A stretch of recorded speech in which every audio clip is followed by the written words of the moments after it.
নদিয়ার নবদ্বীপে 24 নম্বর ওয়ার্ডে ভয়াবহ অগ্নিকাণ্ড। আর এই অগ্নিকাণ্ডে রীতিমতো চাঞ্চল্য ছড়িয়েছে।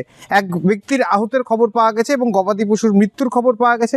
তবে এই এলাকাতে একটি ক্লাবের জায়গা, দখল করা জায়গা, সেখানে বেশ কিছু ড্রাম ভর্তি জ্বালানি ছিল, সেগুলো পেট্রোল বা ডিজেল এমনটাই মনে করছে দমকল আধিকারিকরা। আজ সকালবেলায় গুরুতরভাবে এখানে অগ্নিকাণ্ডের ঘটনা ঘটে। তবে এলাকাবাসীর অভিযোগ, যখন অগ্নিকাণ্ডের ঘটনা ঘটে সেই সময় দমকলকে খবর দেওয়া হলে দমকলের গাড়ি আসলেও প্রায় আধা ঘন্টা তাদের গাড়ি কোনো কাজ করছিল না।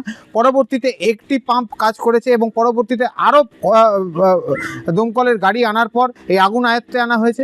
তবে এলাকাবাসীর পক্ষ থেকে জানানো হচ্ছে যে বেআইনিভাবেই হয়তো এখানে মজুত করে রাখা হচ্ছিল এই সমস্ত জ্বালানি।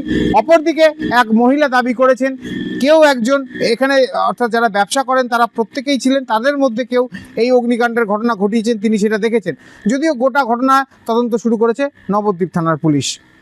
আমি দেখলাম যে ওরা তিনজন ওই তেলের কারবার, মানে তেল বার করে। ওরা কারা? তারপরে ওই যে কীর্তি আর একটা ব্যাটা, মানে অত আমি নামটাও ঠিক মতো জানি না। তারা কোথাকার লোক? উনি একটু দূরের লোক।